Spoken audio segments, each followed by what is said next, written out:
मेरी शादी को सिर्फ 7 दिन हुए थे, लेकिन उस रात मैंने अपने पति को एक बंद कमरे में जाते देखा और जब मैंने दरवाजा खोला, मेरी दुनिया ही खत्म हो गई। मेरी शादी एक बहुत अमीर परिवार में हुई थी। सब कुछ बिल्कुल सपनों जैसा था।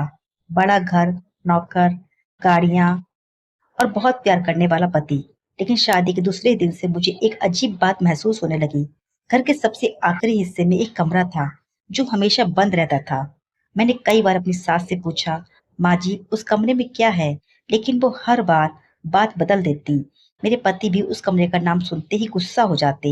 एक रात करीब 2 बजे मेरी नींद खुली। मैंने देखा मेरे पति बिस्तर पर नहीं थे। मैं धीरे धीरे उठी और तभी मैंने देखा वो उसी बंद कमरे की तरफ जा रहे थे। मेरे कदम कांप रहे थे, लेकिन मैं उनके पीछे चली गई। दरवाजा थोड़ा खुला था। अंदर से किसी लड़की के रोने की आवाज आ रही थी। मेरी धड़कन इतनी तेज हो चुकी थी कि मुझे लग रहा था कि मैं वहीं गिर जाऊंगी। मैंने धीरे से दरवाजा खोला और अंदर जो देखा, उसे देखकर मेरी चीख निकल गई।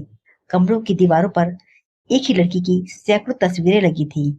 हर तस्वीर पर लाल रंग से लिखा था, तुम मुझे छोड़कर नहीं जा सकती।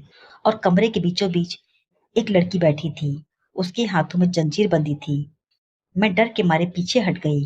तभी वो लड़की मुझे देखकर रोने लगी और बोली, भाग जाओ, वरना तुम्हारा हाल भी मेरी तरह होगा। इतने में मेरे पति ने पीछे से मेरा हाथ पकड़ लिया। उनकी आंखें बिल्कुल बदल चुकी थी। उन्होंने धीमी आवाज में कहा, अब तुमने सब देख लिया है। मैं पूरी रात डर के मारे कांपती रही।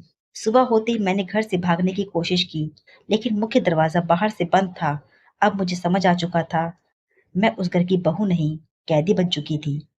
उस रात मैंने खिड़की से रस्सी बनाकर नीचे उतरने की कोशिश की, लेकिन तभी पीछे से वही लड़की चिल्लाई, रुको, वो नीचे खड़ा है। मैंने नीचे देखा, मेरा पति मुस्कुरा रहा था। उसके हाथ में वही जंजीर थी जो उस लड़की के हाथ में बंधी थी। और फिर अचानक मेरे पीछे किसी ने दरवाजा बंद कर दिया। उसके बाद उस घर से मेरी आवाज कभी बाहर नहीं आई। कुछ घर बाहर से महल जैसे दिखते हैं, लेकिन अंदर से वो जेल ही होते हैं। दोस्तों, कहानी पसंद आए तो लाइक, सब्सक्राइब, शेयर जरूर करें। Thank you.